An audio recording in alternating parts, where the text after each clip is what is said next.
Hi, and welcome to this edition of MyMetroTV.com Daybreak.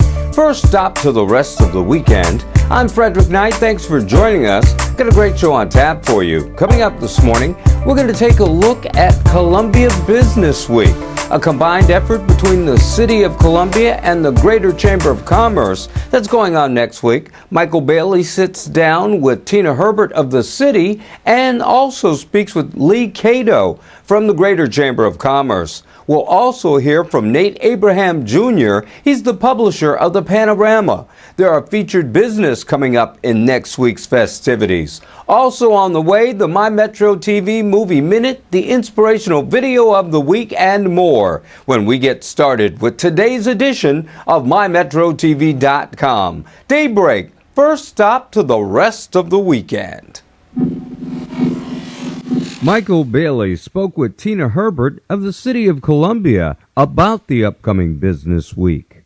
So, Ms. Herbert, could you tell us a little bit about Small Business Week? Well, actually, Small Business Week is a national initiative that started with the Small Business Association.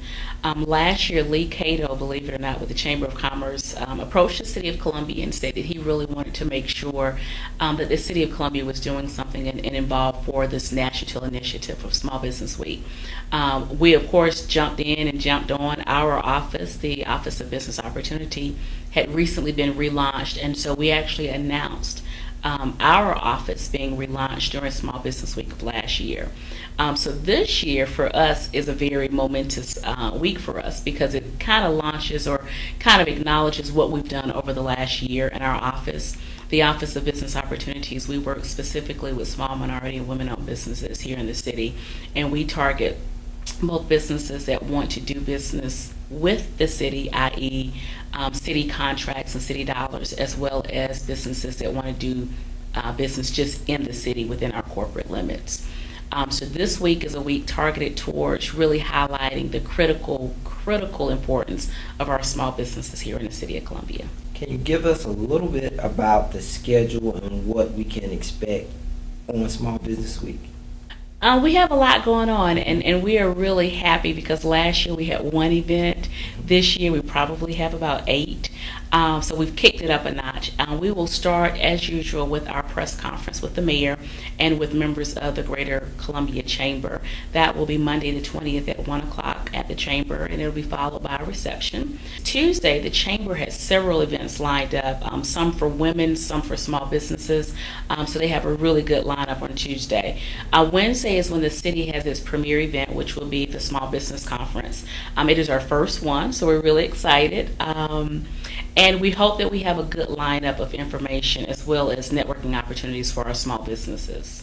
So could you tell us, how are businesses faring in the city with the current economic climate? What are some of the issues that some of the businesses have been facing or the city is trying to address?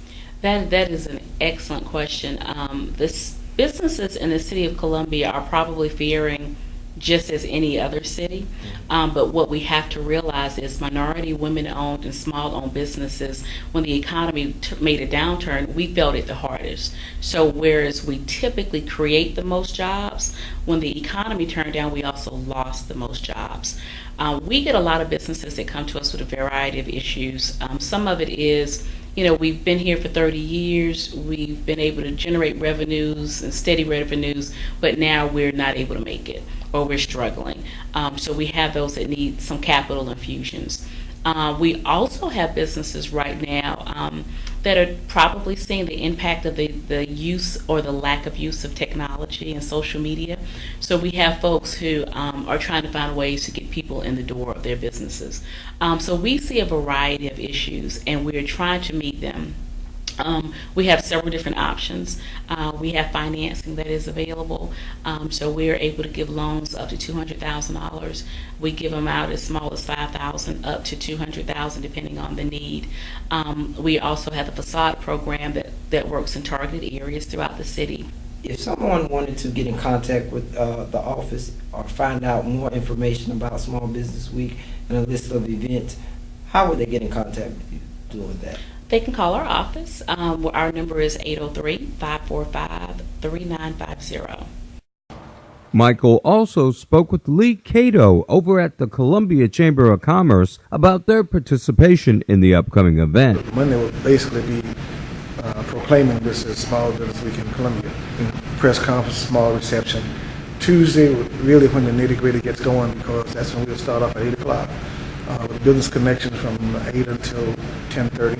That's when we'll have people coming in to talk about issues that are unique to running small businesses. Following that, we'll have from 11 to 1:30, we will have financing for women in business. That has to do with helping more women-owned businesses to talk about how to secure monies, get additional monies to expand their businesses.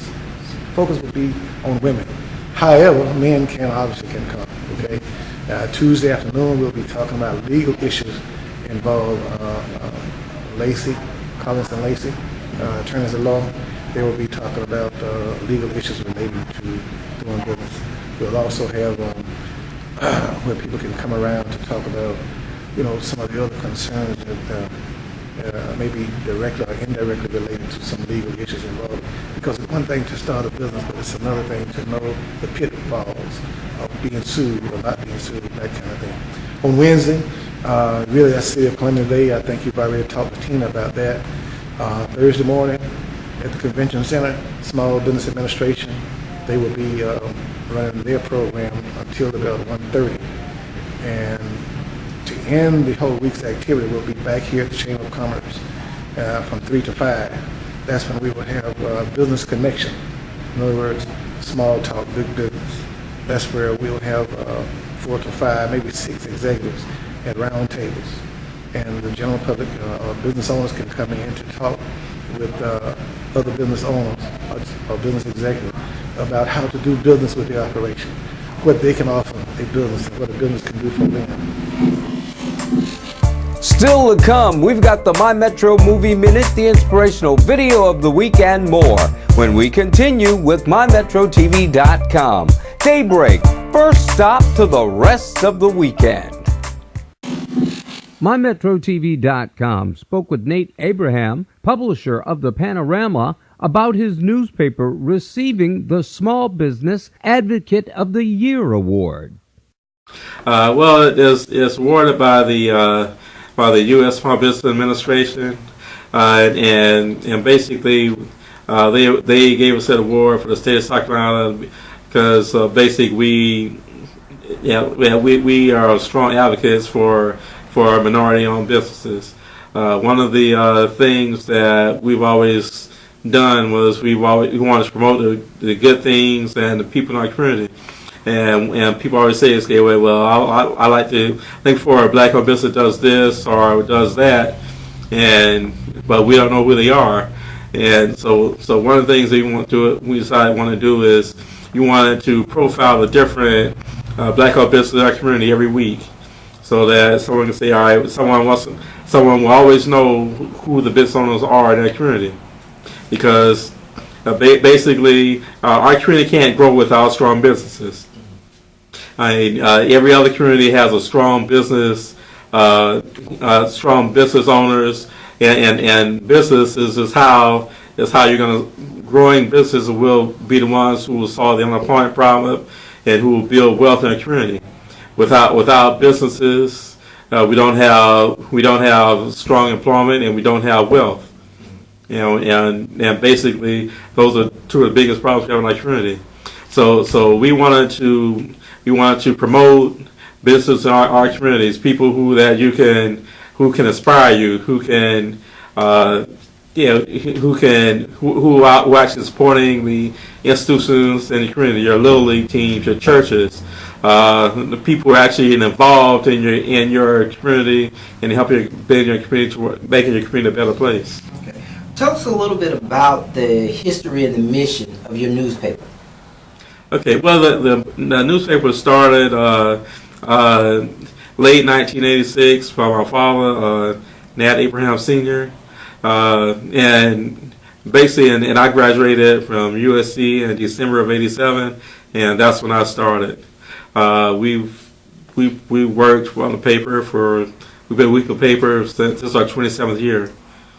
So, and we've always strived to, we want to have to be a voice for the community and let our people, one of our problems is communication as well. So we wanted to make sure we had we build a strong communication vehicle in our community.